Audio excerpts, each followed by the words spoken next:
This is again like I talked before. I had the wrong things because of the way they laid it out. Sorry, everybody. We're gonna get started in a second here. There it is. And the goal is to bring you your next favorite band.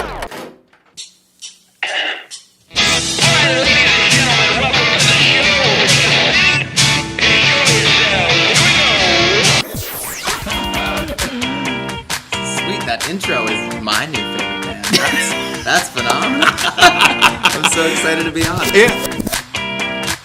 I heard a rumor that you might be able to play that song live today. You heard correctly. Yes. So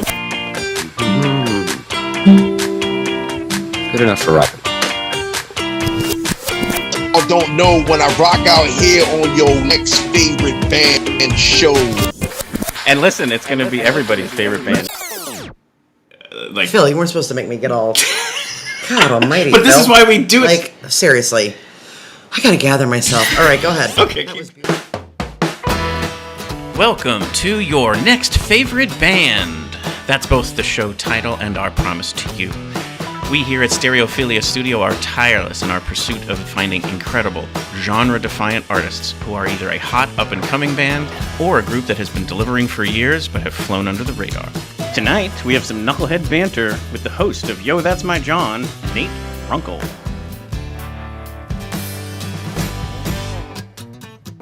Each month, we will bring you live streams, audio podcasts, and perhaps even a live concert where you can listen to the stories and hear the music of artists personally curated by us based on what we feel will be worthy of your time. Be sure to subscribe and tune in to each episode because the possibilities are endless and you never know who will be your next favorite band. Hello, everybody. Welcome to the show. I am your host, Philip Reese. And I'm Nate Runkel. And you are listening to... Your next favorite band. He nailed it! Did I do it? You nailed it. We didn't even go over it in the pre-show. I always like to kind of just see what happens, and you crushed it. Excellent. So, as you can see, we have a guest co-host who's also the guest. So you're a guest / co-host and a guest _ co-host. Like a guest, co-host. Or Yes. a guest, yeah. You're all of the above. You're Yeah. hitting the triple play. Did we put a semicolon in there? No, I think you're right. Yeah. I mean, that's why I went with /. We're already using the hyphen with co-host, Yeah. so we can't use the hyphen. So it's either a / or a comma. Yeah, I don't know what the rule is around semicolons. Mm-hmm. I think that's a series. I think that's introducing a series. The semicolon. It's definitely beyond me, but we are live tonight. Please use the chat to share some additional knucklehead banterness, or ask questions or what have you. But super appreciate Nate. Here's through a series of unfortunate events, Nate went from filling in for David, who can't be here tonight as the co-host, to now actually also the guest. You are worthy of your own episode. So the only reason why we didn't make this called the Yo, That's My Jawn episode. Is simply because of preparation. Like we basically had this happen over about 3 hours of time, less than 24 hours ago. But when David and I don't have a guest on the show, we just go on with banter. So tonight is Yo, That's My Banter, which is a perfect your name. next favorite Jawn. Yeah, I love it. Yeah, so we are just going to banter away, and usually it's very topical. But as you might know, off the top of the show, we tend to do some trivia or whatever, and David never knows what's going on. So are you willing to play along a little bit? Oh my God, yeah. Cool. I think you'll have some fun with this one. But the good part here is there's no right / wrong answer. It's more about let's see how many you can get. Okay. Someone recently had posted out there, who is the most iconic one name artist?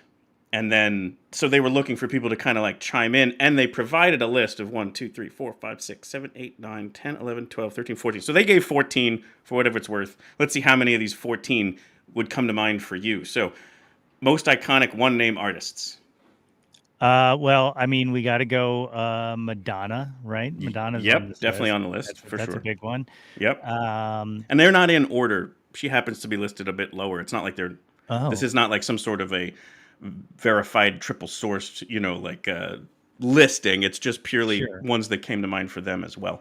So Apple yes, Music didn't get together to vote for this one. yeah, these Gotcha. wildly bizarro lists that are coming out. This is just purely an aggregation of one name artists who are quite iconic. So Now let you've me got ask Madonna. you. This one, there's I could see this going on there, but also not, because we kind of use the last name occasionally. But do we have a Beyonce on there? Beyonce is on here. So Interesting. good Yes. job by you. So yeah, Yeah. you're 2 for 2, Madonna and Beyonce. And again, we're live, so if you want to chat some iconic one-name artists, feel free to bring them on in. But let's see, can you go 3 for 3? Well, I'm looking at your shirt, so I gotta say Eminem. Do we do stage names, or are we just using actual names? Not listed, but I would have thought that could have been there for sure. Yeah. Okay.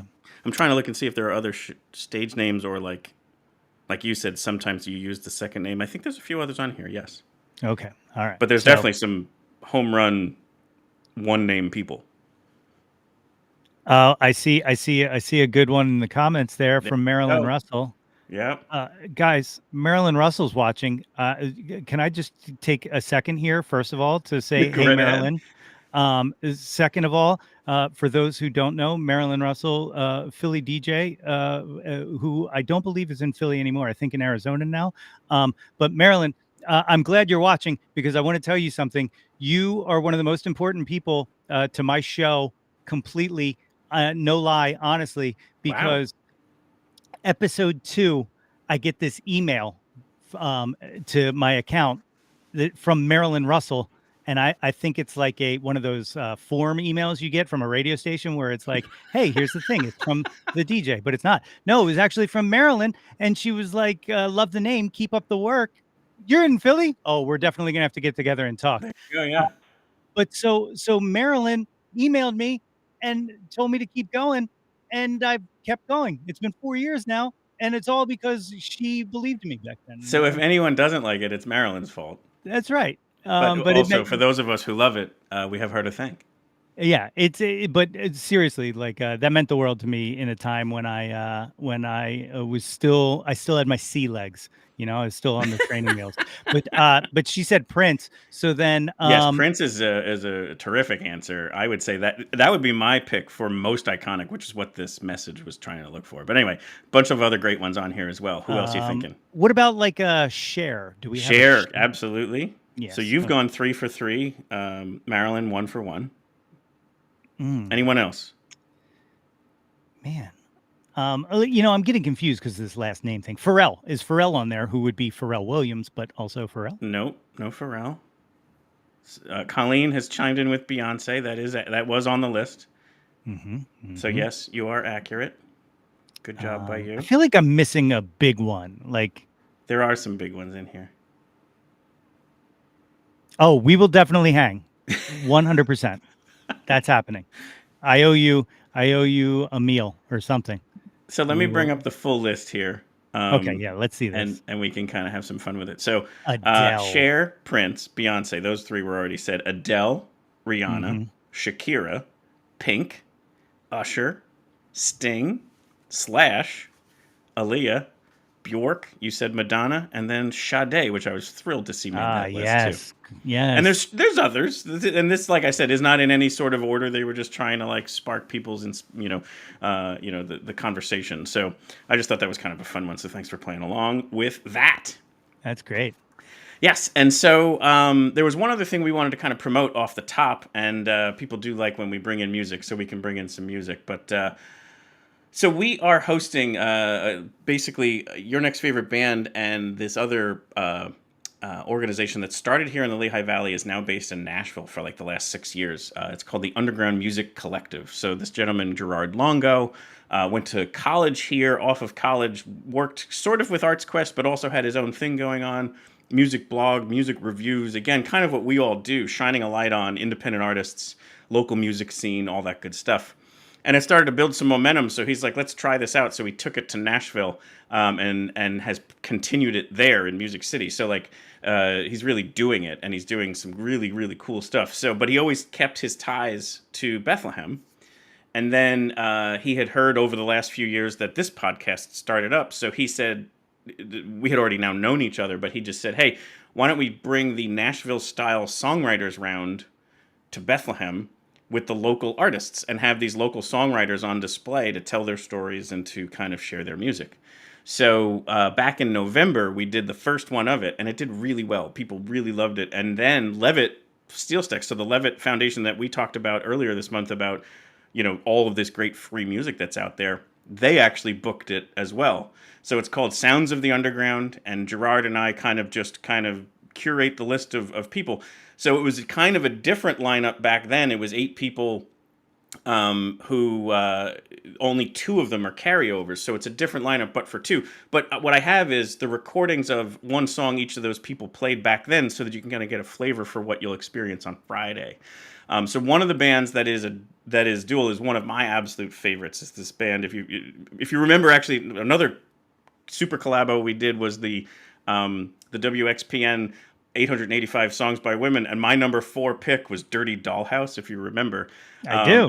And so Chelsea Mitchell, who's based in Newtown, is this terrific person, a wonderful singer and songwriter.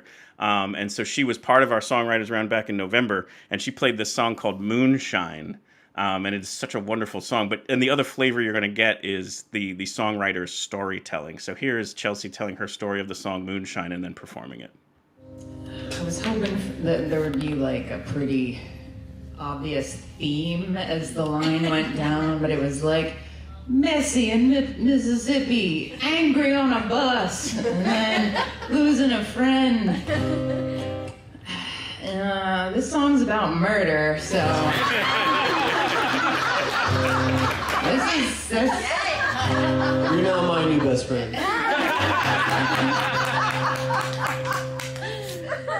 Little backstory, I guess so you can follow. It's pretty obvious though, but so essentially I find my lover making moonshine in the woods with a sex worker.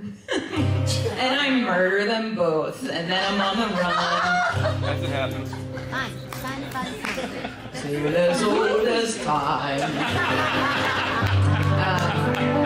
She said, yeah.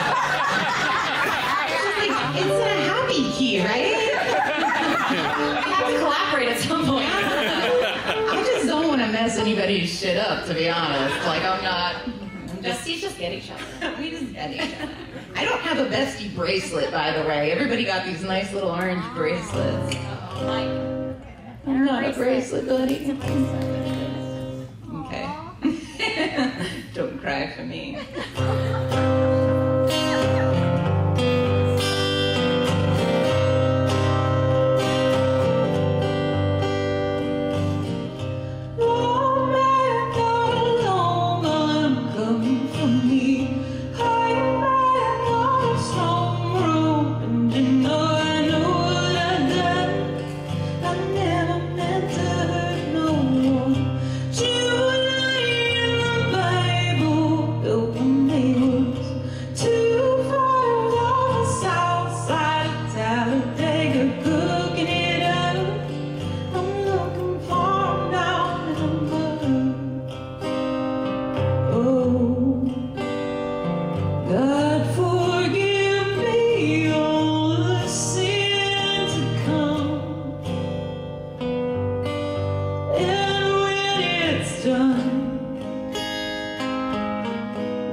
Well, it's a long way back, ain't no way back from what you've done.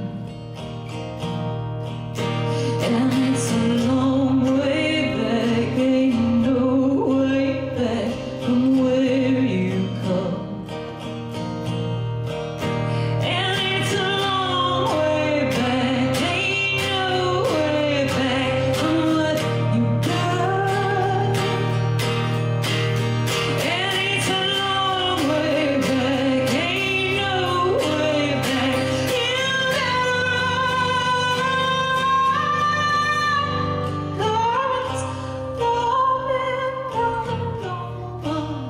You come for me. I ain't got a strong road, and you know what I've done. I never meant to hurt no one.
So I had every intention of like lowering the volume and just talking No. over the top of that, but No. I can't do it. I just absolutely love what she just absolutely puts, chills in the room. Like I just think it's so good. I would have been so mad at you if you did. I would have been like, Phil, shut the fuck up. Just shut up. So yeah, I love her music, and she's got brand new music coming out. So she has just recently re-released all that stuff, and has a whole brand new album coming out. It's either coming out like right at the beginning, like the end of the year, or the beginning of 2025, and she's going to tour to support it and so on. So who knows if you're going to hear some brand new stuff from her Friday night that she might have queued up to kind of give the listening audience, a teaser and some, preview of what you're going to eventually hear. So pumped, can't wait. But That's but yeah, incredible. the other element, as you heard in the beginning there, have you? I'm sure you have the songwriters round. Have you even participated in one or witnessed one before? Well, I've witnessed many. I've never participated in one, but if anybody wants to invite me to one, There you go. I'm Get some Nate more than 3.0 up in there. But real what you quick, saw in the though, beginning. Oh, go sorry. ahead. Real quick before you move on, shout out to Newtown Book and Record Exchange as Yeah, well. there you go. Which is absolutely a number one stop for anyone looking for used books and stuff like that. Like get in And there. I've heard you talk about going there for Record Store Day before on Yes. your show. And that's Chelsea's place. You just saw her perform. She owns the vinyl and used bookstore in Newtown. She worked there as like a high school kid, and then bought it from the shop owner when it became time for her to make a decision in life on what she wants to do. Cool So I thought that was really, really cool story. But all I was going to say was in the opening, you saw her kind of reference things that are going on stage, and the element of the backstory of the song she's about to play. That's the beauty of the songwriters round, is it goes one performer at a time and then back around to the beginning, hence the round portion of it. So that element of they feed off of each other, like you heard her even talk about. I was kind of hoping for a theme, and it didn't happen, but then it did because she said it. The rest of that night, people started to sing songs about the angel of death and other elements of murder or whatever, and it was just like really fun and awesome. It was super cool. Like they really feed off each other and started to play on each other's songs, and I just think that's super cool. It's the best, and that's my favorite thing. Like open mics and songwriter rounds and stuff like that are like, I love watching musicians kind of in the essence just enjoying like the song itself, and then like like you said, sitting in, maybe maybe Yep. putting a little lead that wasn't there before, you kind of unlock something. You get Oh, to yeah. hear one of a kind performances of things. Oh, totally. And just to kind of show you who's on the lineup, because a lot of them are Philly based, so you're going to recognize a bunch, and hopefully the audience might as well, because maybe they're interested in showing up. So if you see here, this is the page on the Underground Music Collective. So you can see there, Chelsea Mitchell, Dirty Dollhouse is the third one down. So Alex Radis is that you can see there, folk singer songwriter type. He is phenomenal guitar player, like a finger picker. So like he is a super talented guitarist. Bren, originally Lehigh Valley, now based in Philly. In fact, the latest single by Brittany Ann Tranbaugh, was Bushwick. The cover is a close up of a cup of coffee. Bren made that coffee, and that's what Brittany took a picture of. So how about there's a that? cool connection there. Greg Adams of Tioga, also kind of now based in Philly. Tioga was formed up here in the Lehigh Valley. Kufnats and Christina Elise, Philly-based, incredible hip-hop alternative kind of new agey band. And then Ty Valone and Bree MC of the Groove Merchants. So that's the lineup of 6 incredibly talented and very diverse, styles of playing, genres, and so on. So if you're interested, it's a free show on the lawn of the Levitt Pavilion stage here in Bethlehem. So encourage you all to come out for it. It's going to be hot as balls, but listen, it might as well be outside enjoying music and drinking a beer. Yeah, that's such a strong lineup too. And as Phil said, it's free. So like, get there because and hang out, and meet people and talk to fellow music people. Like I'm always amazed, we were talking before things started about Music Fest and as an extension, hey Nicole, as an Nicole. extension, also, the SteelStacks and stuff like that. Like one of my favorite things is that you're around like-minded people who also enjoy brilliant singers, songwriters, and musicians. So It should be a very cool night. And if you've never been, again, it's that Levitt Pavilion SteelStacks. So it's free shows all summer long. And then that's the one that just happens to be this coming Friday. Family friendly, so a bunch of kids can be there. Dog friendly, you can bring your dog down. It's just a very, very great, cool atmosphere. And there's, the snack bars are there. So like you can get food, you can get drinks. You can stay hydrated, of course. Bring a lawn chair, or there is, ways to seat there. So anyway, definitely a cool one there. And if you can't make it this Friday, there's plenty of other great shows coming up as well. We in fact had Shayna Super, who's the executive director of the Levitt SteelStacks, on to talk about the lineup. So we have some content out there if you're interested to kind of go check out and see what else is coming up the rest of the summer. But let's talk with Nate about all things Runkel. Jesus. We're going to pivot here. You still can consider yourself co-host, but now you're more guest. Okay. So let's welcome. Let me put my guest hat on. There you go. Switching hats so today. welcome to the show, Nate Runkel. And thanks for having me, man. Yeah, give me a rundown of all the shows. So Yo, That's My Jawn is the one that we always talk about, reference. It's actually on the hat right there. That's right. And we made the most overt references to in the design of the title of this episode. But you do a lot of other other shows, a lot of other podcasts. So why don't you give us a quick rundown of all the stuff you're connected to? Yeah. So Yo, That's My Jawn is the flagship. That's where I interview musicians and creatives, much like Phil does here on Next Favorite Band, where, we just kind of chat about people's careers in music, growing up, like every podcast does. And then Nicole needs a nap. Based on my podcast. And we still only got to the first one so far. Yeah, so. this is the first one. So that's every other week, every other Monday that comes out. Then I started producing a podcast for my friend Jillian Ashley Blair Ivy, who and it's a Dungeons and Dragons actual play podcast. So it's a RPG podcast called Oops All Bards, and what that is a team of the class of bards. Which, historically are not your fighters in an adventure squad. Yeah, they're more the singers, tellers of stories. Exactly. Exactly. Something happens They were that the podcasters of the day. the podcasters of the D&D world. Something happened. A big thing happened where a old villain came back and he captured everybody under a big, huge energy dome, except for our bards. Our bards happened to have been out. It was at graduation, and so they were tasked to kind of save the realm. And that comes out. Actual episodes are monthly, and then 2 weeks after that, we do like a behind the scenes of each episode. So that's podcast number 2. Number 3, I just started back in April. I co-host a show alongside Bruce Warren of WXPN, and we do a show called Too Old, Too New. And this is a music discovery podcast where watch how quickly I segue into the intro. Each week, we bring you 2 songs apiece. One new song that we believe metaphorically I messed it up. I've been getting so good at this.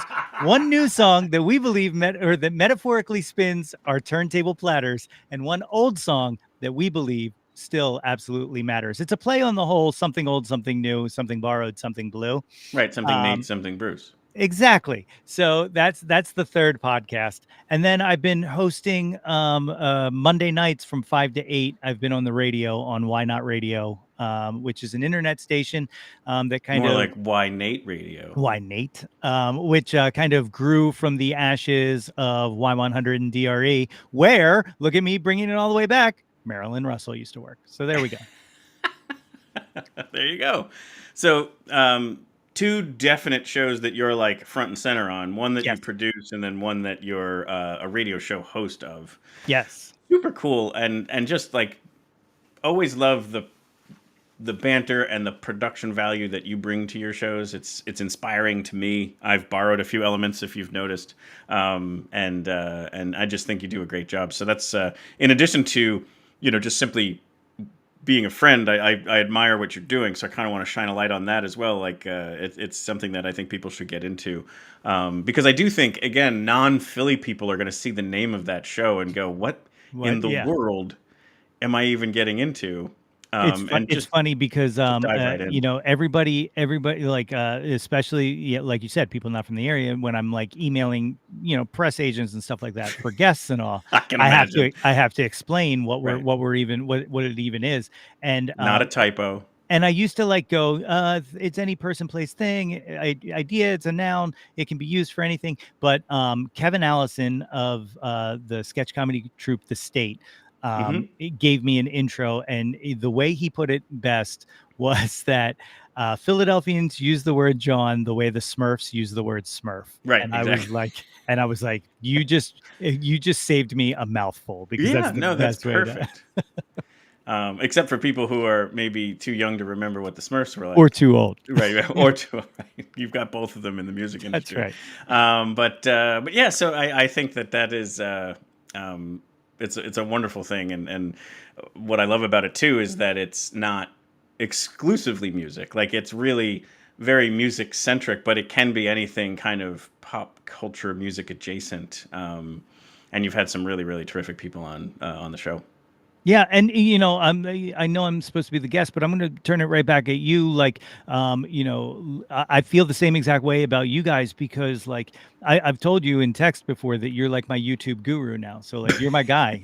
But the live aspect of doing this show is amazing to me, and the fact that you have hit the mark over and over again, week after week, like, is absolutely inspiring. Because like, I'm going to tell you, it's probably not going to come as a surprise when I just said that I have 3 shows or whatever, but I get burnt out a lot. And sometimes I have to like just disappear for a while. And I hope the listeners forgive me. But sometimes I'm just like, it just didn't work out this week. You know what I mean? Like, but you guys, like this, like, you had someone pull out and you're still putting on a brilliant show here, and not just because I'm on it. Like, well, I think the funny part about the tech aspect is we enjoy the live aspect, especially because of the chat and because people can kind of engage in real time. But what's amazing about it is, like, we obviously said to ourselves, if we run into tech issues, we'll just shrug and say, what are we going to do, and move on.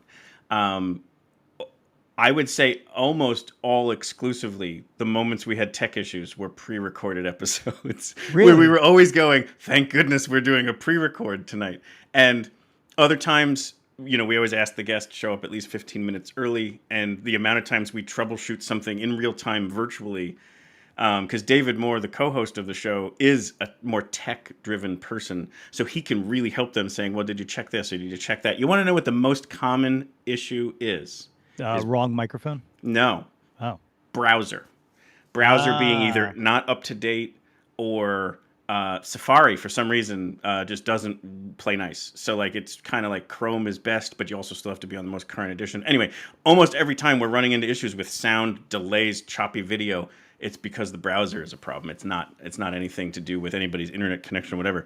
For whatever, I don't know if that's an interesting tidbit or not, but like that's been the funniest part to diagnose was just use Chrome and you'll be fine. Like that's kind of what I've started to put in my pre-show like planning. Like download Chrome ahead of time and we'll use that and we'll be fine. That's wild. Yeah, I would have never even thought like, hey, did you try using a different browser? Like and that was David. He was the one who was able to figure that one out. So yeah, it is fun, and to be honest, like I like the fact of like flying by the seat of our pants and saying, we'll figure it out on the way, or like even like we did before, like I never tell David, I didn't tell you, like some of the stuff that we're going to talk about, just because I love the unplanned, organic nature of the overall response. Because I when I listen to other stuff and it's like super like orchestrated, or I have a question for you, but you already knew the answer. Like, yeah, it's so uninteresting to me. Like, I'd rather see somebody sweat bullets. Yeah, it took me a while. Like, we're going to talk about it a little later, but the Jawntlet, we for the longest time, I wanted it to just I want it to be spontaneous. Sure. But there's questions in there where like it would be someone sitting there go, God, I don't know. Let me. Right. Right. So now I just give it in advance, and I'm like, you don't have to plan anything or memorize anything here. I'm just giving it to you to just. So you can start basically. Yeah. No, I agree with that. I'm more meaning like these trivia. Like if I had told you, gotcha. Yeah. By the way, I'm going to ask you about one name iconic artists, and you just pulled up a site yeah, exactly. Oh, how about yeah, I'm going to rattle off 10 off the top of my head. Like it's much more interesting when you can do 3 off the top of your head. That's impressive. Like, that's someone else try that. I just realized, was Bono not on that list? No, it was not. That's insane. It is insane. I think it just shows the arc of where they've not come to. Like, and this will come up again later too. Is like now they play the Sphere for a month and a half, and that's about it. Yeah. So that's wild. Yeah, absolutely. So tell me a little bit about like where did the show like where did your interest? Because I know you're a musician as well. Yeah. And so like, how did you navigate all the way into podcasting?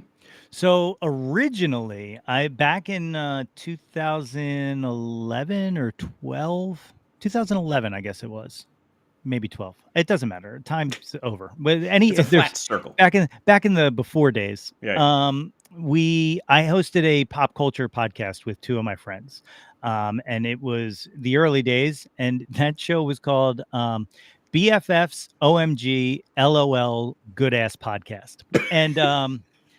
And why didn't we have any sponsors? Yeah, it's not out there. It's not out there anymore. Well, there were no sponsors back in those days. No, I'm just kidding. Except for stamps.com, who will they're still us all. Apparently sponsoring the entire podcast universe. But yeah, so we had that. It was me, my good friend Randy Major, who has played in the Impact Players with me, and cool. is one of my best friends, and one of my other best friends, Ryan Macon. And like I said, it was just like a pop culture podcast. We just kind of commented on everything. It was really just an excuse for us to record ourselves hanging out. And that went on for 2 seasons. And ever since then, I had been like, I got to get back into podcasting. Like, I just enjoy it. I like listening to them. I like the whole kind of thing behind it. And then, over here, I don't know what happened up in Bethlehem or whatnot, but I went through this thing in 2020. It was like this pandemic. And, right. and I was locked. It wasn't here. It wasn't there. Yeah. I thought it was a local thing. But no, the pandemic came and like, everybody was doing live streams and stuff like that. And I was doing live streams, but then I started seeing like my friends doing live streams and I'm like, oh, well then if you can figure out streams, you know how to use Zoom. And then everybody knew how to use Zoom. So I was like, wait a minute, let's just chat. So like it started, the Yo, That's My Jawn started, well, it actually started as a website where I just wanted to wanted to write about things I love. So if you go back to the early... What your Jawns were. Yeah, exactly. That's where the title came from. Right. But if you go back to the early days, it's like I wrote a big, huge thing about Robin's dancing on my own. There's a thing on there about Harry Nielsen, like all kinds of stuff like that. But then I was just like, oh, this could be a part of that. So like, I'll just interview people about the things they like. What this originally was going to be was me asking somebody what they're really into and then them talking about it for the entire episode. But then what I realized was I would also have to learn what they're really into to be able to ask them questions. And that seemed like way too much work. So, so it just became like me talking to people, mostly musicians, about their music. And then, kind of branched out from there, then it was like, well, why don't I talk to actors and comedians? And then, a guy who ran a Bitcoin company and like all kinds of, or not Bitcoin, NFTs. I've already forgotten. They're already in the past. No, that's not true. But yeah, so that's kind of like, that was the genesis, was like, doing that. And then once I realized that like people were listening, then all of a sudden it was like, oh, maybe I have something to say and share. And maybe, and then like, I feel like I've gotten better. I've gone back and listened to some of the old ones and I'm like, I can't believe anybody listened to this. But you know who did? Marilyn Russell listened to it. That's right. And still a major fan. Oh my God. She was supporting you at the time. Blows my mind. Absolutely blows my mind. And then the how much I musicianship. listened to Marilyn Russell. Yeah, the musicianship side. How did that kind of play out? Because I know you're the fun area of like a G Love type performer where it's rap with more of an acoustic background, and I just think that's a super cool vibe. Yeah, G Love and Beck both came out at around the same time, and that was like the perfect storm of me in '94 looking for what I wanted my sound to be. Because it was very early when I was playing, and I had always liked hip hop. I was always a hip hop fan, but it didn't seem like something I could do because I didn't know how to make beats. I didn't know any of that, back in the day. And then those dudes came out, specifically G Love. And here's a guy with an acoustic guitar and he's rapping. And I was like, oh, we can do this? Right. I can do this. Right. Like, except for he's an insanely talented guitar player. And I love his music. Absolutely. I just kind of do enough that I can rap over it. So, but yeah, so that's kind of how that started. I mean, like, and your opening show music is you. Like that's right. Created by you. I think that's super awesome. I would never be able to do that. Yeah. I just talk to musicians who have been on the show and say, can I borrow this clip of your song? And they're like, yeah, sure, have it. That sounds like it's admirable, but really it's just another excuse for me to placate even more of my ego. So, It is. But listen, that's, people have like said, wow, the host is really full of himself. I'm like, you have to be. Like, you would not have taken this step. I know we're not supposed to talk about him anymore, but Kanye said this thing one time where he was like, if I'm not my own biggest fan, how can I expect anyone else to be? Sure. And like, I was like, that's 100% how I feel. Like, I love me. So somebody might love me, but then again, I love a lot of stuff that nobody likes. So listen, that's exactly right. Yes. I'm not very discerning. So when I say I like myself, that's, not exactly, I'm not someone to trust. Exactly. But yeah, no, totally. And then, like the evolution of, so the music is still there, but it's much more podcast driven. And then I wanted to talk about this. So you meet your lovely wife, and I heard this very fun part that I just kind of wanted to put out there, and the pictures are proof. You're also a fan of, I guess, I hate the phrase pop culture, but like, you're into Star Wars and other type things, and we'll get into one of the aspects of it, but got married dressed as Han and Leia from Star Wars. That's 100% true, yeah. And I have a picture here. So here is you in front of... Yes. This is so great. So, funny story. That guy in the middle there, that's the magistrate judge in Lansdale. His name is Ed Levine, and Nice. he's a friend of mine. And we texted him, I guess, about a month before this happened, and I was like, "Hey, Ed, if I had a license, would you marry me?" And he was like, "You got $55 or whatever it was," and I was like, "Yeah, 55. something like that." Yeah. Yeah. And he was like, "Yeah," and he was like, "All right, yeah, bring it down to the courthouse. We'll do it." I was like, "Oh, that's awesome." So like, no one knew. It was a complete surprise. We didn't take anybody with us. We just went down, Nice. dressed as Han and Leia. And here's one more picture of it. Yes, that's my favorite. That's easily my favorite photo Sure. of all time. Yeah.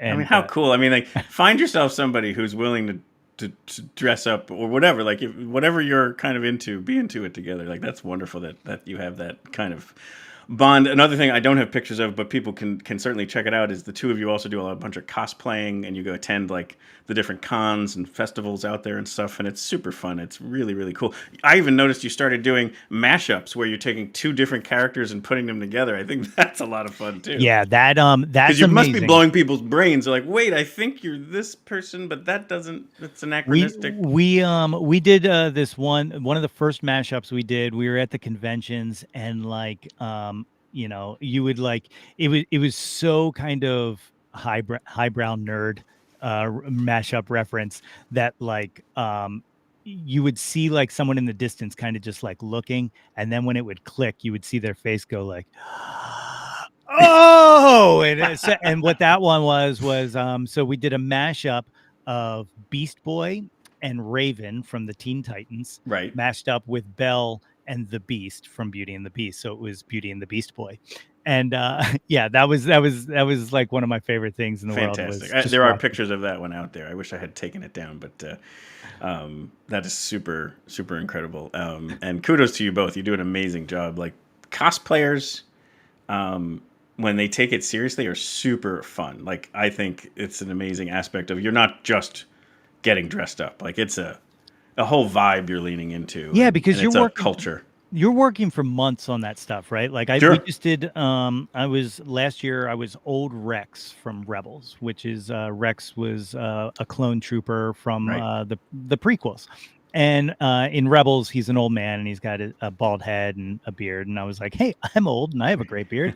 So I bought a 3D printer and I built all of the armor that I wore. And oh my gosh, I did the armor, which is very Mandalorian like. Yes. And I painted it and I did all this work and it was all falling apart. And I was like, the week of, I'm like, I'm just not even going to go, it was like that kind of thing. Sure. We get there, I get out of the car and I broke the belt immediately. Like, so, but man, the second you walk onto the con floor and people are just like, you are amazing. Like, it's like, it's all worth it, because like, not only are they like championing, you're dressed as something they enjoy, but also the craftsmanship that you put into it. And it just means so much. And it totally does. It's great. I applaud it. It's super cool. But do you want to get into some music? I always love kind of interspersing the music. So you have a catalog of music. Is it all Nate 3.0 or is it of different names? So for the most part, almost everything I did creatively, I was usually under that 3.0 thing, cool. Except for there were two bands. So growing up, I was in a band. We were called the Swinging Cannons. And that was me, nice. My buddy Scott Miller, who still plays drums with me whenever I play out. Joe Gilmer was in that band. Vince Ball was in that band. So many people were. Andrew Scott. A lot of people were in this band. That was high school. And we ended up at one point, me, Scott, Vince, and this guy, Stacy, ended up recording an album entitled Buried Under 30 Ton of Rock. And yeah, nice. Awesome name. I love it. And we did that on our own and that was fun. But then I was away at college. I met Randy Major and then we started the Impact Players. And the Impact Players were like a pretty much an acoustic duo until we started booking like full band shows and stuff like that.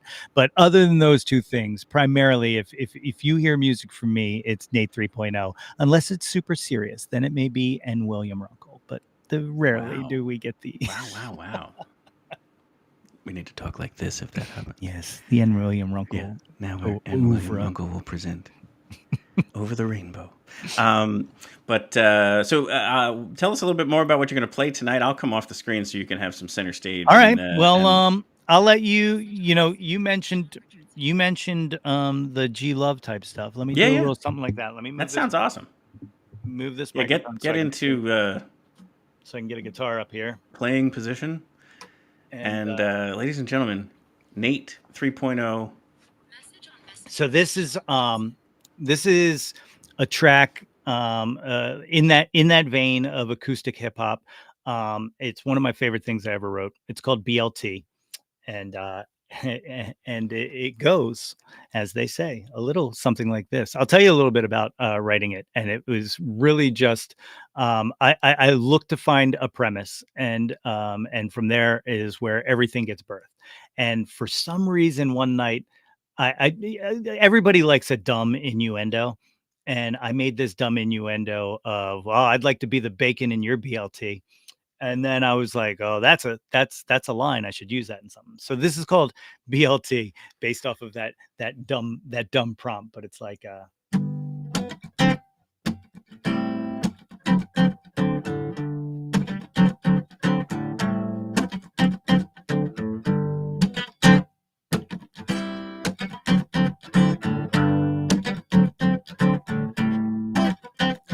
I'll be the bacon in your BLT. I'd be the Danny Zuckerberg to your Sandy. And I don't want you to ever underestimate me, because it would be my dream to be a fantasy. And I promise you I'd be the salsa on your nacho chip.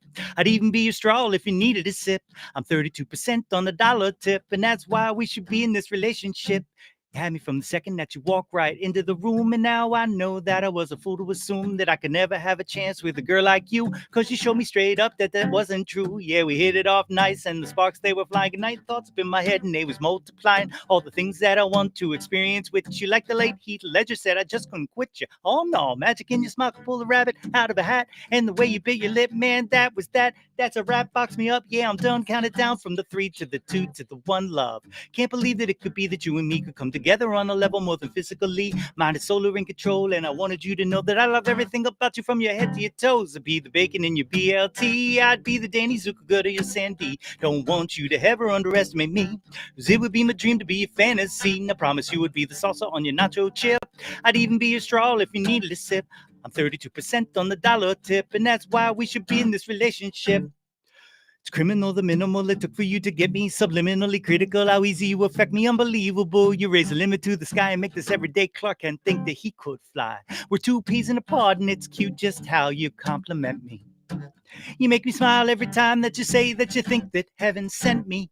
Cause I'm from hell, don't you know? I'm a devil in disguise who's finding his celebration when he looks into your eyes. Surprised this feeling really does exist. I'm feeling like a good boy showing up on Santa's list. There's no code for me. You're in my soul for me, and you do everything in this damn world for me. I feel the same, baby. I'm not ashamed, baby, that I hope that someday you will wear my name, baby. I'll be the bacon in your BLT. I'd be the Danny Zuckerberg to your Sandy. And I don't want you to ever underestimate me, cause it would be my dream to be a fantasy. And I promise you would be the salsa on your nacho chip. I'd even be your straw if you needed a sip. I'm 32% on the dollar tip, and that's why we should be in this relationship. But you will never know this, cause you will never notice. Said you would never know this. Oh, I know. You will never notice, so you will never know this. Said you would never notice, oh my love.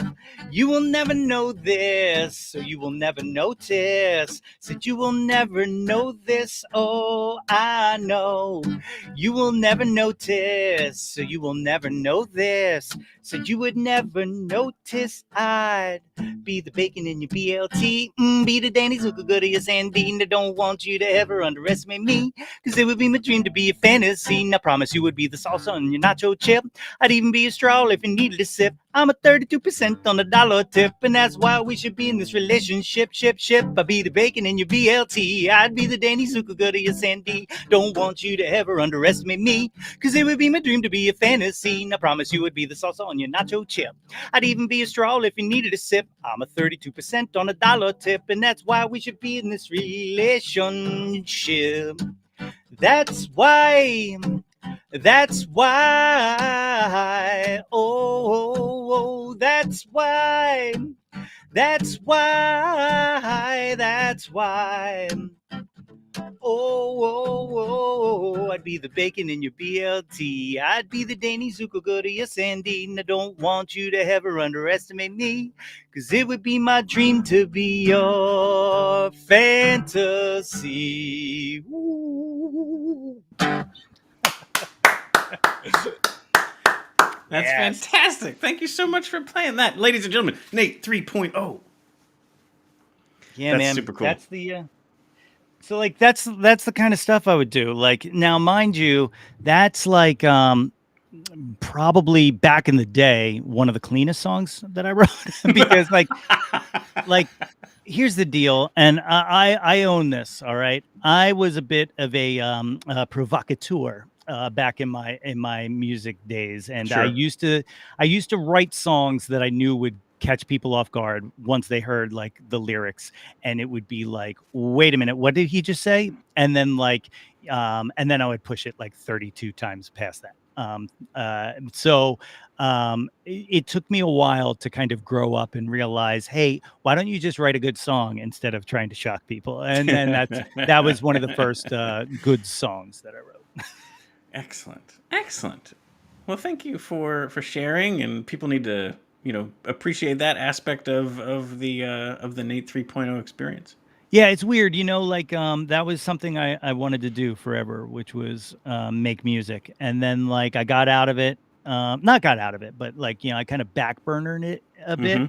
And then doing this podcast has really like made me long to get back into it, because like, makes sense. I mean, like mostly just because I'm out playing and I'm watching bands all the time, and I'm like, well, why am I down here? Like, you know what I mean? Like, wait a minute. I was worried myself. The more I learned that it wouldn't be as magical to me, and it's the exact opposite. The more I learn, I'm always just like, oh my God, it's way harder than I thought it was. Yeah, like, yeah. Well, I appreciate it that much more, and it makes me want to learn about it. Like, at least music, just in general, just obviously is like magical. And the more you understand how it's done, to me, it actually defies logic and physics and reality. Like, it's just unbelievable. Well, the thing that changed for me, one of the things that has changed for me is, I don't want to say that I could never play well with others, but like I don't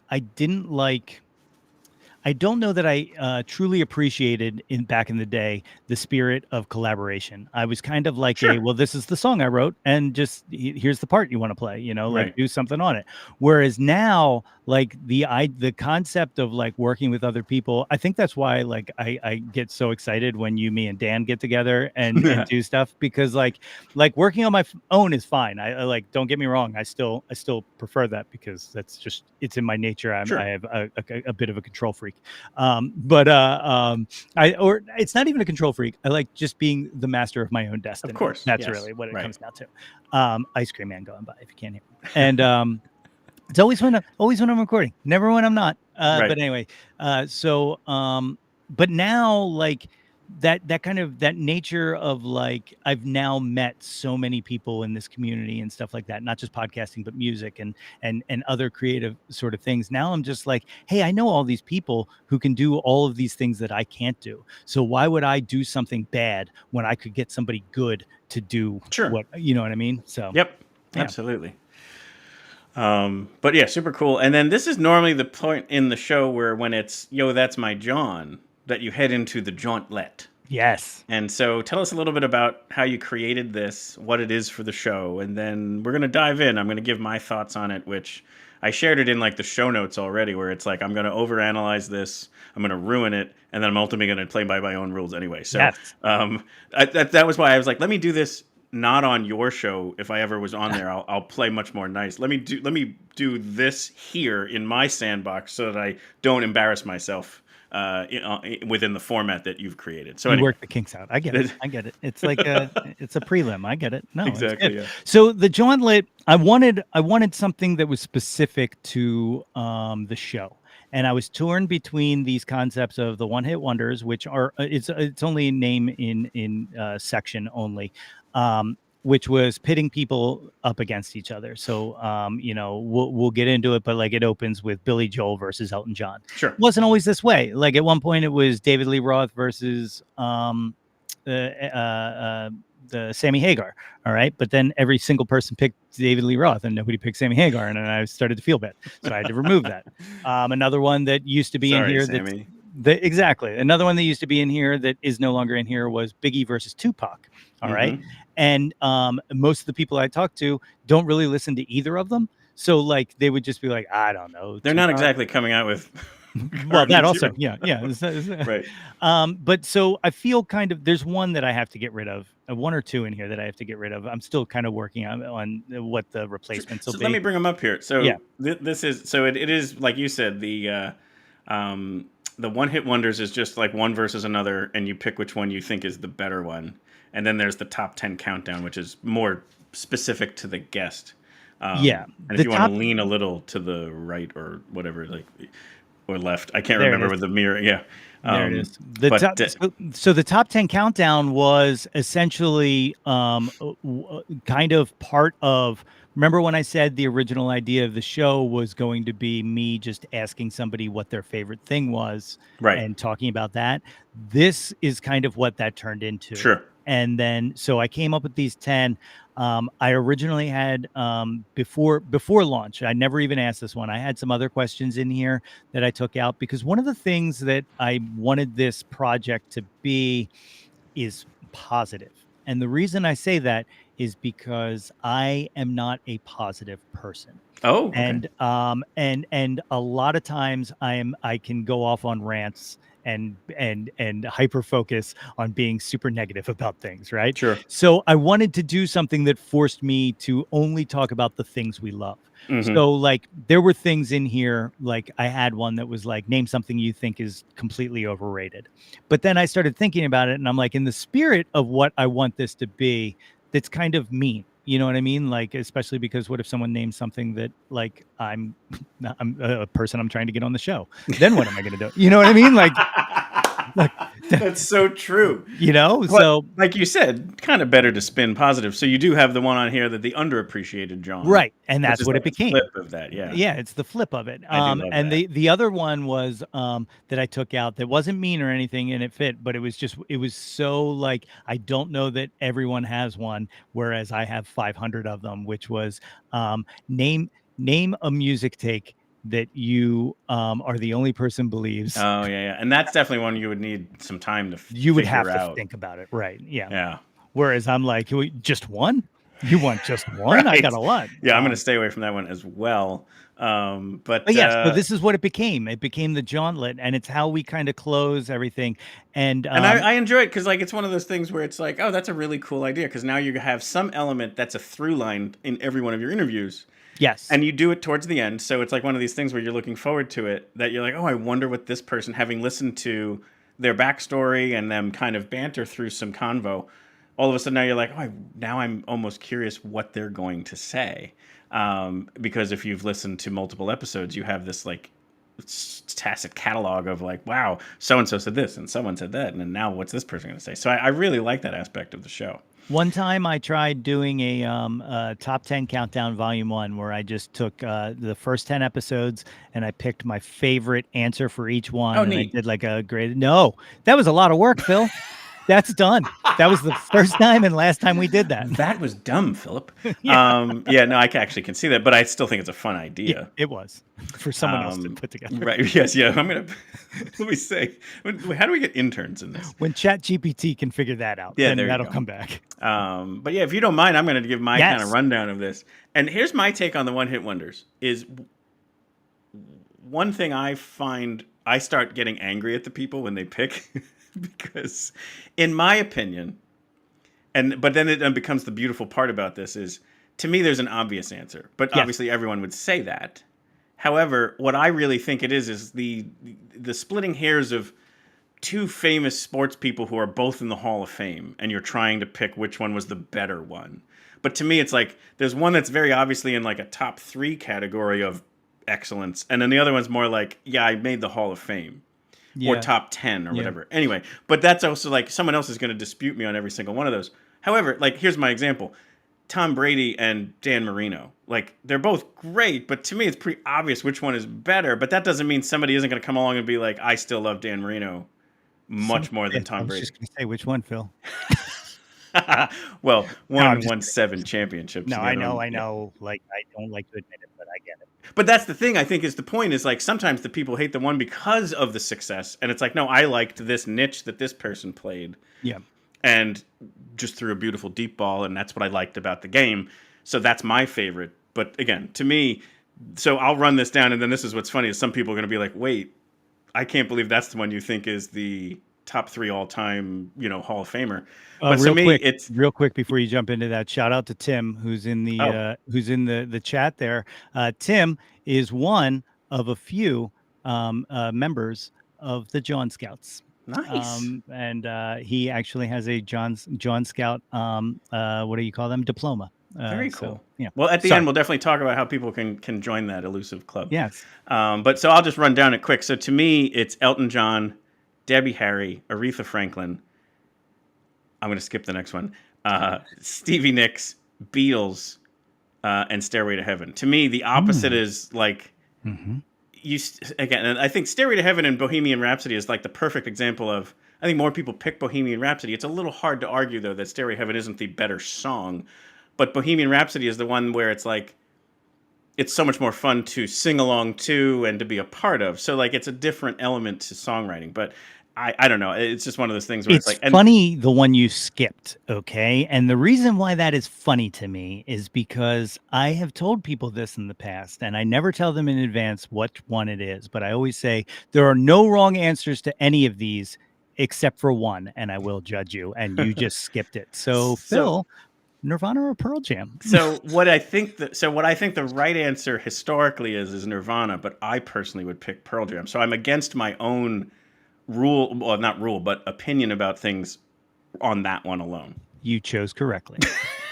But it's a little hard to say, like Nirvana had way more impact on the industry and pop culture and all this other stuff, and Pearl Jam just wrote amazing record after amazing record. So like to me, it's also like I guess the point is my Jawn or your Jawn or whatever. It's more that over some sort of assessment of who was the more influential. And that's where exactly like I said, I'm going to overanalyze it and ruin it, but that's why we did it here. Well, let me give you a little exclusive here. Remember I just said that I took one out called name something that's overrated?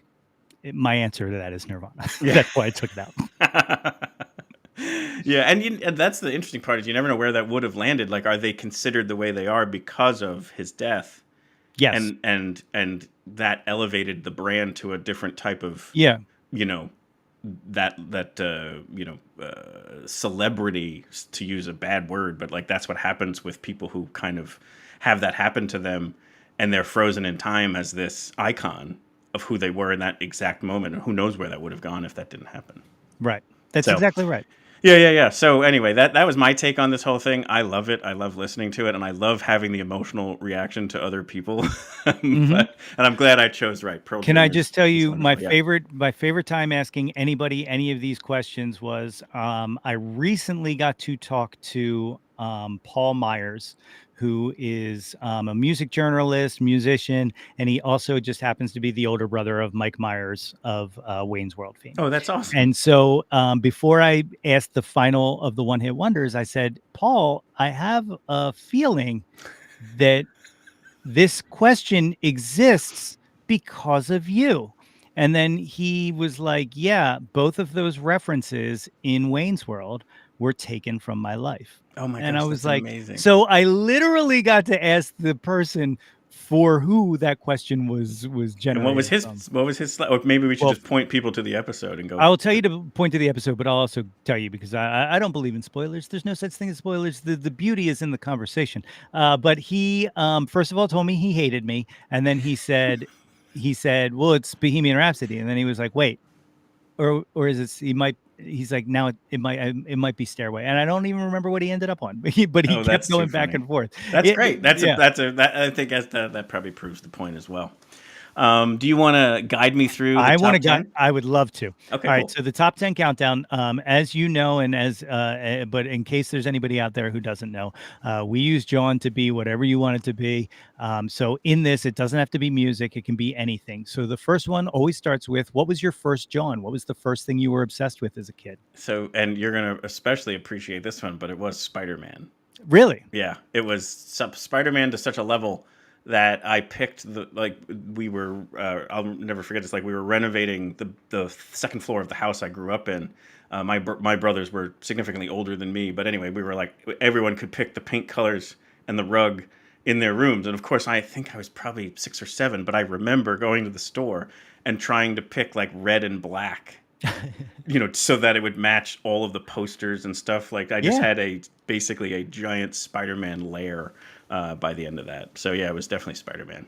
That's awesome.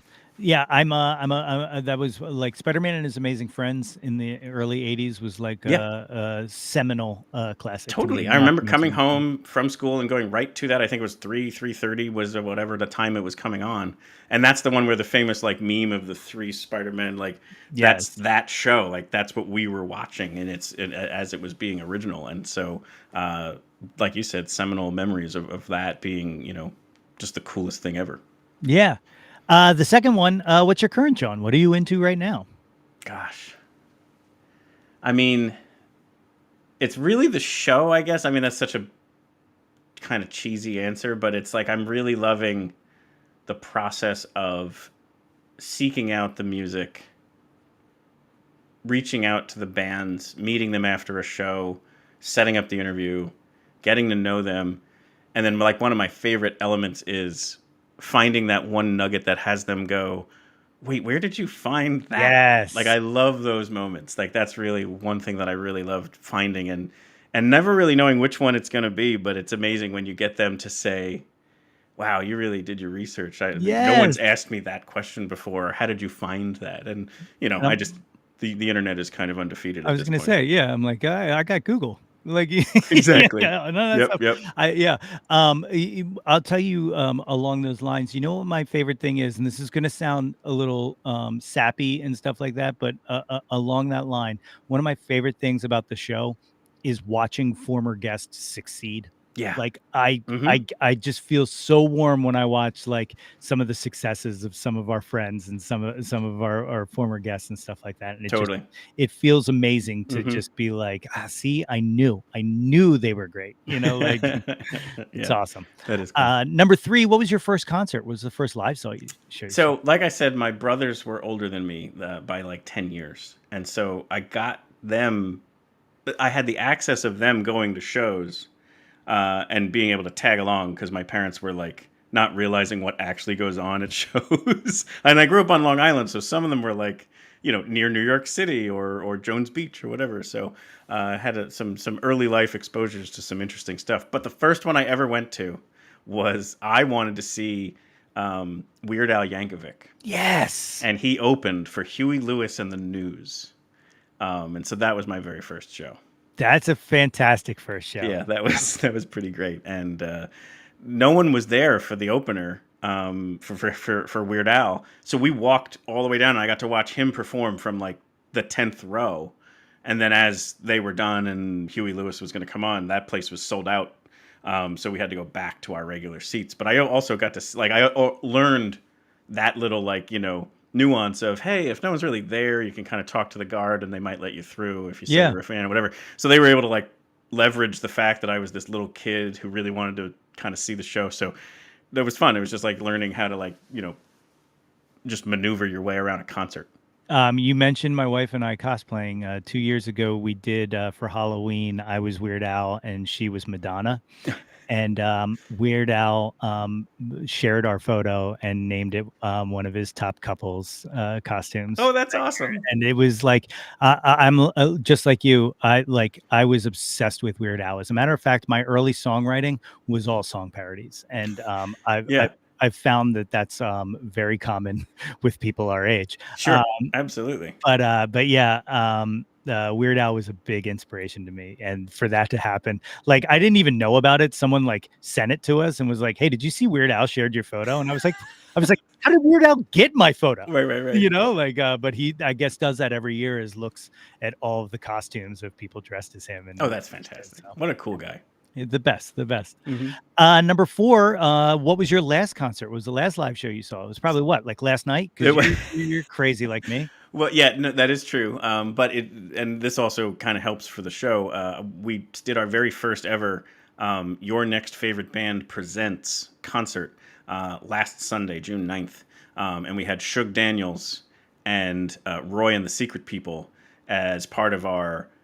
Basically, what we're trying to do is what the show does, but on stage. And so we're trying to like bring to different venues, let them have us curate the stage, and we'll book people who maybe people haven't heard of, but if the venue can support it and maybe the show can support it, people might buy tickets to these shows of bands they haven't yet heard of or seen or know or too familiar with, but they kind of trust the vibe and they go with it. So we had our very first chance to do that, and so that was the last show I went to was Shug Daniels and Roy and the Secret People. It's amazing. See, you will it and you put it together. That's right. Yeah. Wishcast it. I love it. Number 5, what was your favorite concert? This is such a good one.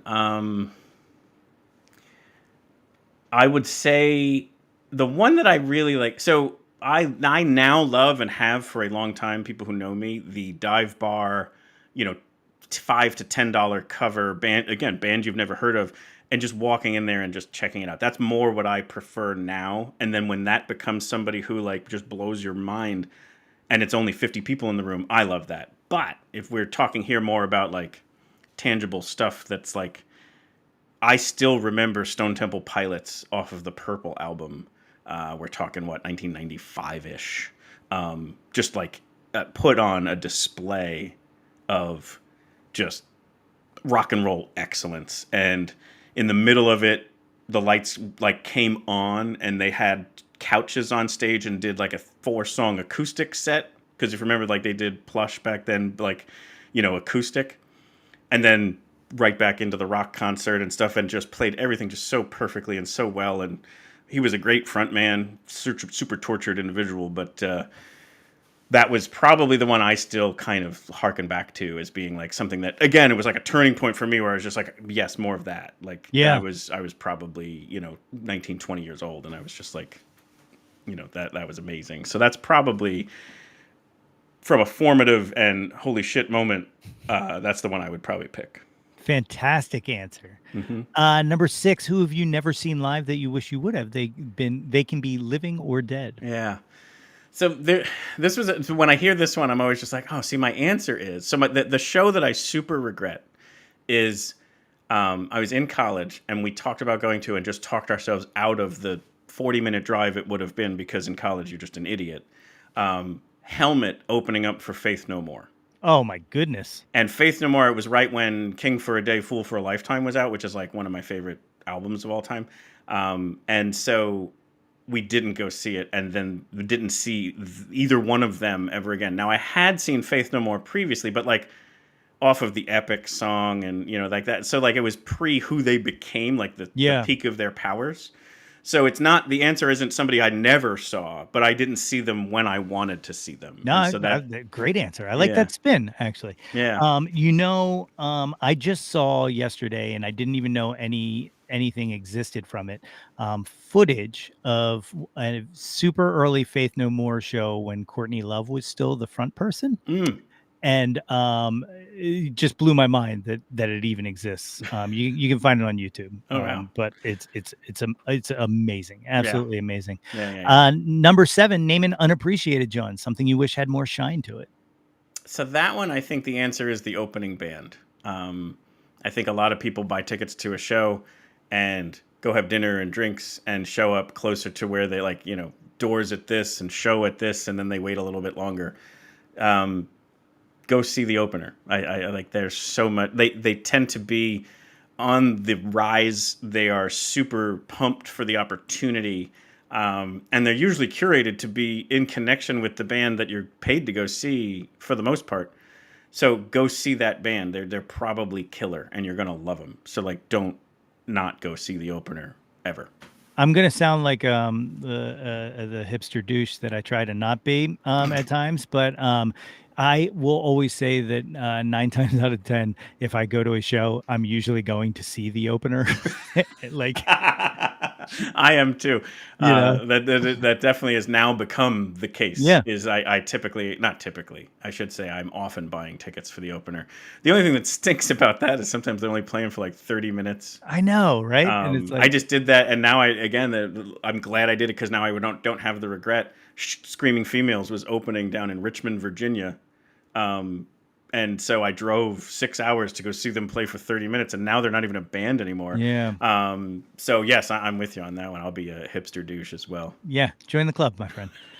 Number 8, name your favorite album. And I love this one. Like you usually Yeah. preface it by saying this is a shit question. I know it's a shit question. It is, but need I to mean, fix but it's an eye opener. And ever since I first heard it, I'm like, I don't. So like, the one that absolutely comes to mind, and it's a total shit answer too, is the OK Computer by Radiohead. Oh no, it's great. But I've tried to come up with a different answer, and I just can't do it. I would say there's like Black Crowes albums that I really love, like Amorica. Yes, brilliant album. There's so we actually have on our Spotify channel, one of our playlists is called Perfect Albums, and we just basically created a playlist pulling in every track in order. And so like if there's a ton of answers in there that are applicable as well. But if I had to pick one, like those are some of the ones that definitely come to mind. Like if I'm going to go and hit play on a record and let it go from beginning to end, I guess I do like the album that does have a through. Again, I use the phrase again, through line. Like OK Computer has like it's curated to be in that order. Other albums that are great, you could put it on shuffle and arguably still enjoy it. But I do like the one where not only were the songs written, but the album was curated to be listened to it in this order. So I have thought about changing this question, which is why I think I subconsciously always say I know it's a shit question, because in my head I'm like, fuck, I still haven't worked on changing it. And what I might change it to, I'll throw it out to you. You can be the first. You can be my play tester, and that is name an artist you like that would surprise people to know you like them. Oh, I do like that. Right? It's a nice one. Yeah. And for me, a lot of people are surprised that I do love like pop music. Like I think, Selena Gomez is awesome. I think Taylor Swift is awesome. Like there's stuff like that where it's just like, actually probably my favorite pop musician is Katy Perry. Like they're writing pop music, or Billie Eilish. Like they're writing music in a way that isn't just boring old, stuff. Like the reason why people are loving it is because it's different. Yeah. And, they may not realize that, but that's why, like, these are just like geniuses. So anyway. No, that's perfect. I'm really concerned about when, I don't use Spotify anymore. I use Tidal, but when they do like the year in review wrap, I'm really, really scared to find out how much I've listened to the album Guts by Olivia Rodrigo this year. And I'm going to have a similar funny story. And I know we're like probably an hour and 15 in here, but I think people will get a kick out of this one. I'm walking. There's this one song I'm hearing in life, and I'm just like, oh, it's a really cool song. And I'm walking through Target, and it comes on, and I'm like, I just stop the cart.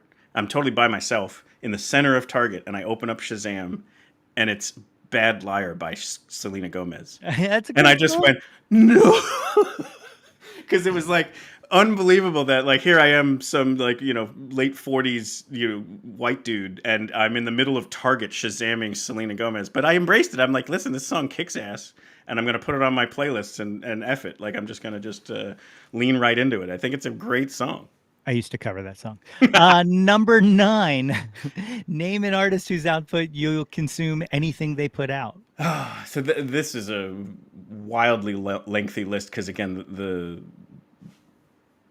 my appreciation for music spans so many genres and so many different things. So it's like that I could list off a ton of people.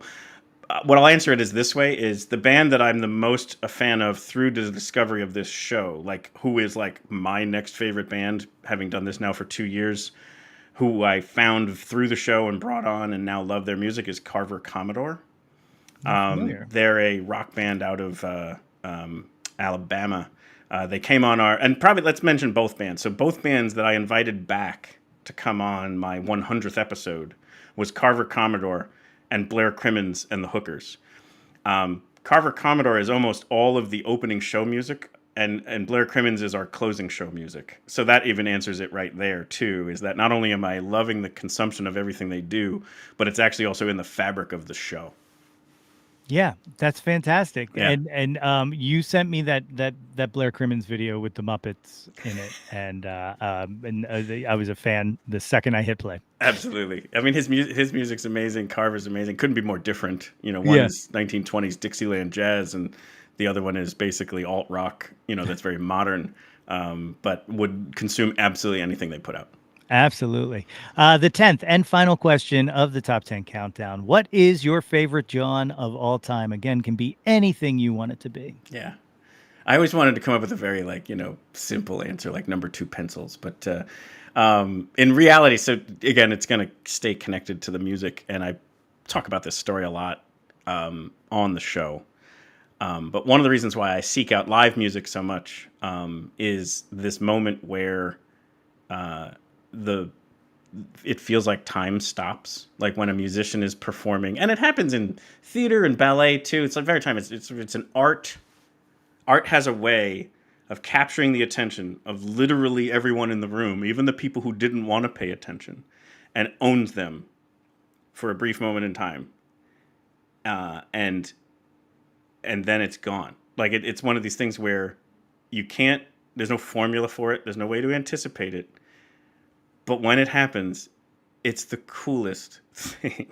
And I just very often go in search of that. I just am constantly seeking a way to find that, because when you're in the midst of it, it's just like this very amazing moment of, again, where you feel like you just stole 2.5 minutes of the universe completely being on the same page. And again, the ways that it happens is the people who were talking and not paying attention to the artist stopped talking.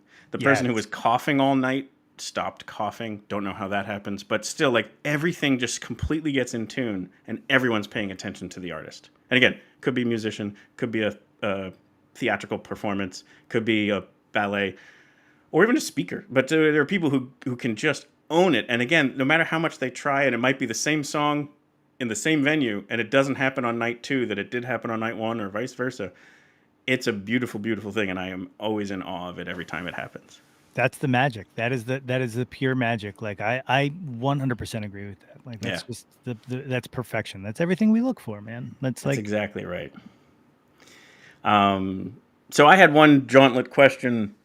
You wouldn't be able to throw this on your show, but it's more like for podcasters or interviewers, who's somebody you would want on the show? Who's your wish list? Let's get into the wish casting here at the close. Who would you, if you could put it out there and they would say yes to coming on? And again, maybe dead or alive, but let's lean live. When I was writing out what I wanted this show to be, I wrote down 3 people.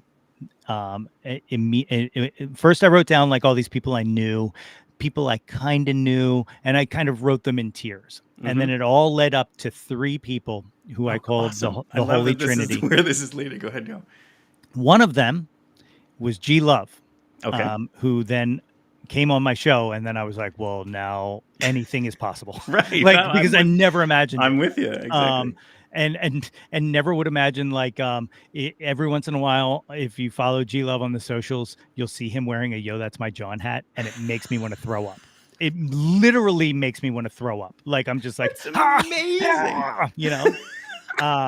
It's unbelievable. We went to see him in New Orleans, and he put us on the list because we were on vacation down there, and he just happened to be playing. And from stage, he's playing. He goes, "Yeah, I see a lot of people, a lot of friends out in the audience tonight." He's even got my boy down here from 215. Nate's in the audience, and I again literally almost vomited all over the place. So that was a big one. Nice. 2, Nicole nailed it in the comments. Questlove. Back in the day, I had a passing acquaintance with Questlove. Nice. I used to post on his message board. I was a part of a small group. We were called The Cabinet with a question mark, The Cabinet. Mm-hmm. And what we did was every week he would provide us with every guest that was going to be on that week on the Tonight Show. And before that, the Late Show or Fun. The Late Night with Jimmy Fallon. And we would just post every single music suggestion we could think of for him to play for the walk-on music. Mm-hmm. And one year he even paid us. I got I want to say $2,000 or something like that for however many songs that I picked that he, but we've grown. We no longer he has an Academy Award, and I'm in my basement talking to you, Phil, which is no offense to you. It's about me. But so I haven't been able to get back in contact, but he's number 2. And then the number 1 person who I want to get on this show, and I've had small discussions with publicists, and every time I get close, there's somebody loosey footballs me every single time. And it is John Oates of Hall & Oates. And I know that sounds so hyper specific, but John Oates was born and raised in Northwest. I was going to say that should be able to happen. Like that shouldn't be unattainable. We grew up in the same town. I know people who know him and know his family and stuff like that. And I literally just want to have this conversation for a few reasons. 1, because of this shared connection of a hometown. But 2, underappreciated John Oates is one of them, because if you go back to early Hall & Oates stuff, he was singing on songs just as much as Daryl Hall was, and writing these incredibly brilliant songs. There's a song on the Handsome Boy Modeling School album, White People, which is Dan the Automator and Prince Paul's kind of production duo, and it's called Greatest Mistake. And it's John Oates and Jamie Cullum, and it's a song that John Oates wrote, and it's one of the most beautiful things I've ever heard in my life. I met him one time back when I used to work at Sam Goody, and I sold him a copy of Speaker Box of Love Below by Outkast, and it blew my mind. He was like, "Do you?" He was like on his way out, and he goes, "Oh, before I leave," he's like, "Do you have the new Outkast album?" And I was like, "You mean like Big Boy and Andre Outkast?" And he was like, "Yeah," and I was like, "I do." And he was like, "All right, I'll take that." And I was like, "Okay." That's not anything I would have guessed. But anyway, John Oates. Did not have that on my bingo card. And John Oates has a new solo album out right now, and he's doing press on it. And every time I see him on a podcast, I throw my laptop against the wall, and I have to buy a new laptop because he just keeps ducking me. How about you? So it's funny. I too have 3. I did not have it written down from the beginning, but it's just been over time. Like these are the people, and one we sort of mentioned, the Faith No More show. I would love to talk to Mike Patton. Oh my God! I think he would be super interesting to just kind of hear his take on stuff, and I know he battles mental illness, which would love to hear a little bit more about that. So he's definitely one. Another one is Mike Doty. He was the lead singer of Soul Coughing and has a pretty good solo career. Again, same kind of thing. Just I think he's a brilliant but super a little bit out of left field, but it's stuff I love listening to. So I always love talking to musicians and creatives who are not exactly the garden variety or formulaic type creators. So I really, really would love to explore more of his catalog with him. And then the last one is Bob Boylan, who started up NPR's like Tiny Desk concerts and the All Songs Considered podcast. He's now retired. But yeah, so those are my 3, 2 musicians and one person who's kind of a pillar in the music podcasting industry side of things. Here's another, this isn't in my top 3, but somebody I've been trying to get on the show since, let's say 3 months in, who keeps ducking and dodging me also. And every time I ask, goes, "Nah, you don't want to talk to me." And I'm like, "I've only been asking you for 5 years. I clearly want to talk to you." And this may surprise you. It's Bruce Warren, and he won't come on my goddamn show. We host a show together, and he will not come on my show. How's that? That is amazing. No, yeah, he totally should come on. But and like you said about the G-Love one, like there have been people who I've asked that have been like, I'm not even, if I get anything less than an expletive-ridden "who the hell are you" response, I'll consider it a win. And you get these, "Yeah, sure, I'll come on," and you're like, what? Yeah. I don't know if I told you this before, but David Wayne from The State is one of my favorite. The State is one of my favorite shows ever. But David Wayne also did Stella, which is like all of my comedy sensibility comes pretty much from something that David Wayne has touched. Right. And they were coming to town last year to do the Middle-Aged Dad Jam Band, and Ardmore shared a post, and they were like, "David Wayne, Ken Marino, coming to Middle-Aged Dad Jam Band." And I just commented on the post. I was like, don't you feel like David should come on the Yo, That's My Jawn podcast ahead of it and talk to me? And then I woke up one Sunday morning to a DM from David Wayne that was like, "Do you want me to come on your podcast?" And I was like, "What the fuck?" And like, No, I've had such like amazing then- moments where it's just like I can't believe this is even happening. and then he goes, and then I go, yes, I would very much like that. I was like, is tomorrow okay? He goes, yeah. And Ken Marino's going to join me. And I was like, God. I was like, oh, okay. Yeah.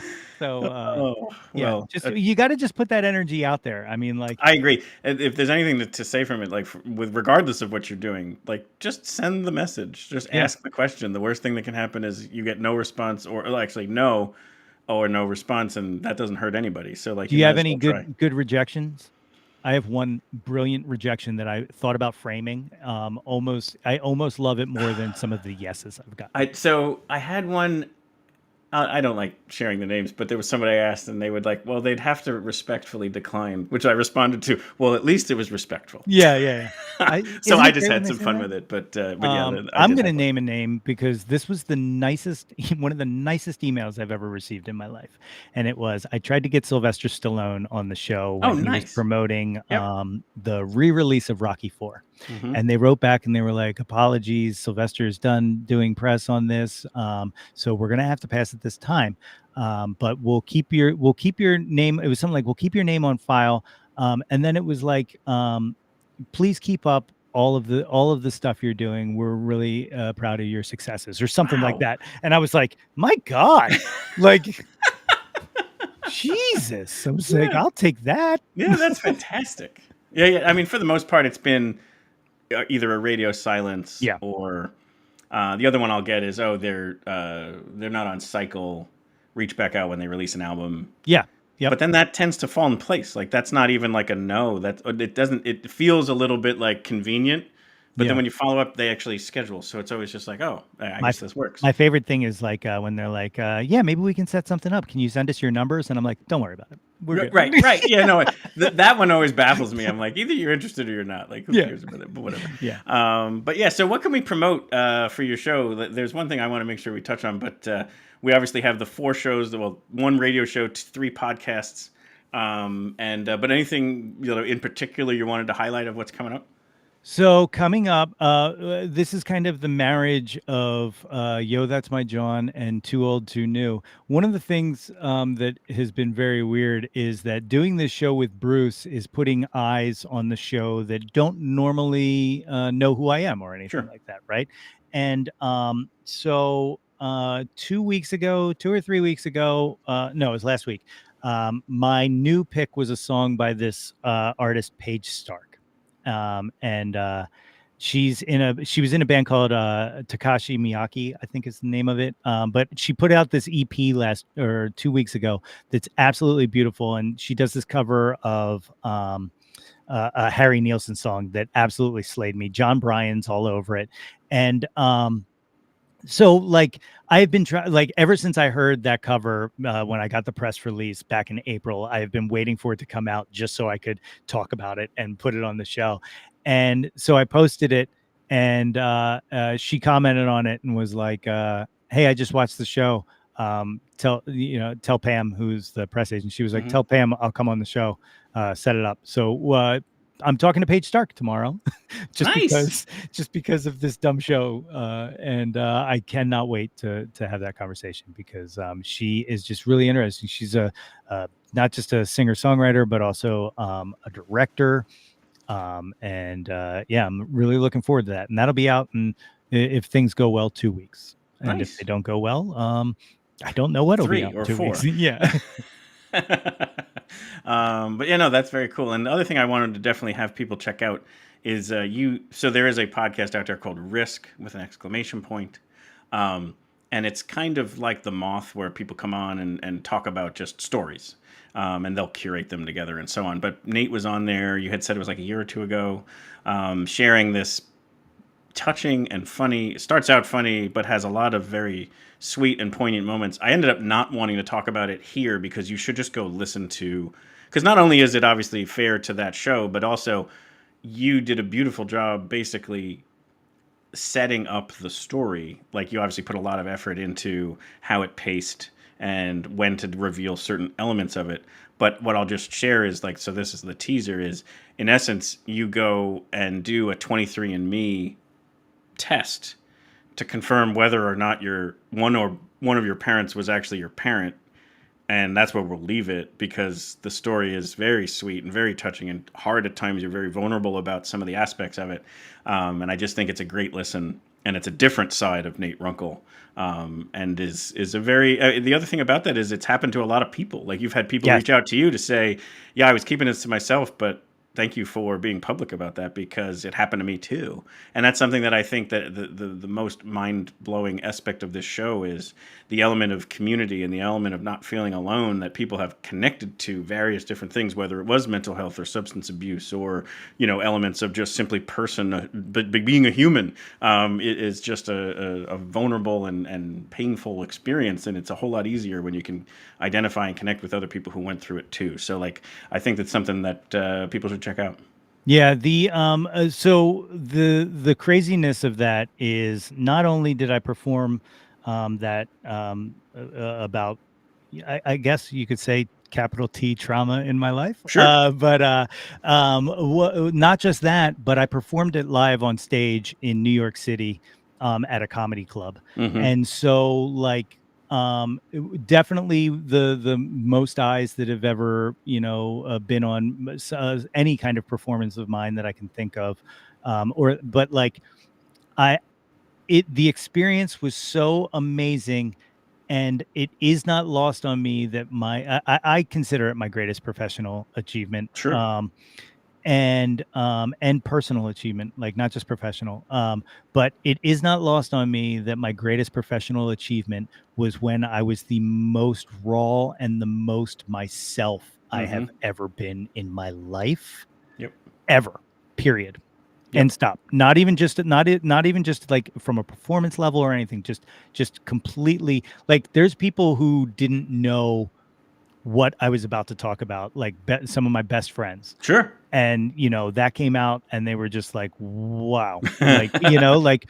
And so I'm sure there's even elements of it that came out in the story that wasn't the main thing. That was also a first time they were hearing things. Yeah. I mean, and then, the follow up to it, I don't want to, much like Phil, I don't want to spoil the story because I did put a lot of work into it. But essentially, I did the 23andMe. I found out one of my parents is my biological parent. And I also found out that I'm half black, which I didn't know.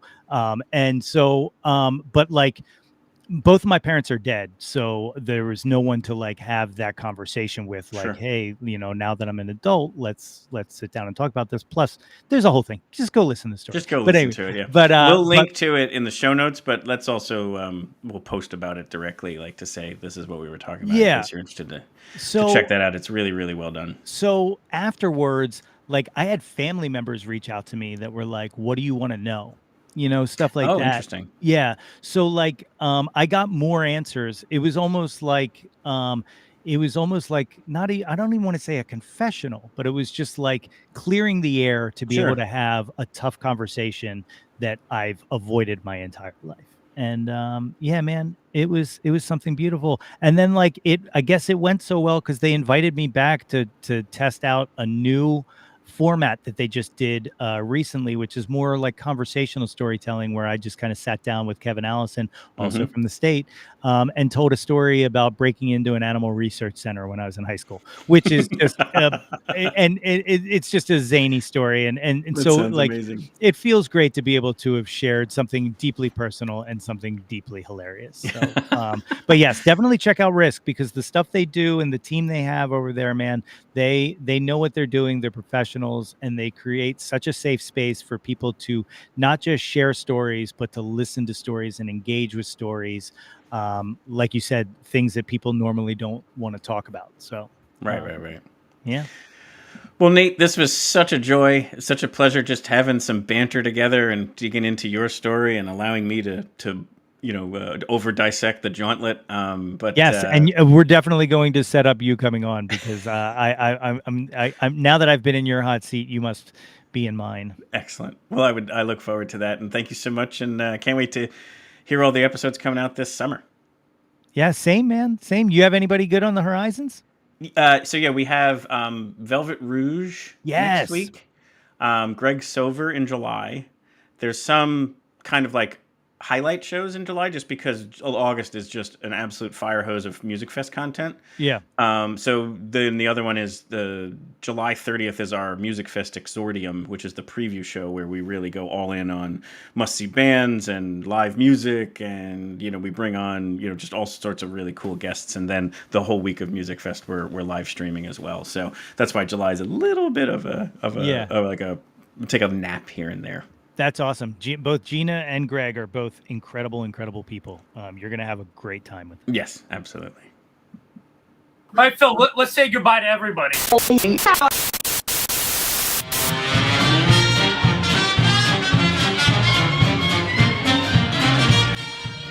We hope you've enjoyed this episode of Your Next Favorite Band or Your Next Favorite Jawn.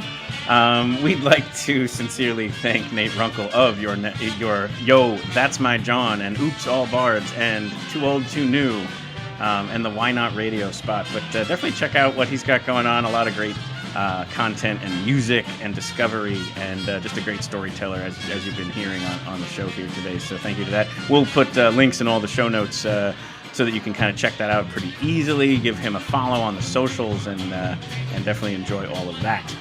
As always, our hope is to bring you your next favorite band. If you tuned in tonight because you knew Nate, we thank you very much for that. And hopefully you liked what you heard and what you saw, and you might consider subscribing and following, and giving us the ability to bring you your next favorite band in the coming weeks. Or perhaps your next favorite band is already out there, because at nextfaveband.com is all of our interviews, both the video version as well as the podcast version. And so if you go searching, you might just find it out there in those various pages. If we can help kind of identify that, give us a shout. Or if you have a recommendation on who you think our next favorite band should be, we are always loving that feedback. So please let us know. As we just mentioned, got some great guests coming up here for the rest of June into July, and then into the Music Fest time of the Exordium on July 30th, and then the entire festival early August. Can't wait. Great lineup, and hope to see you at a live show soon.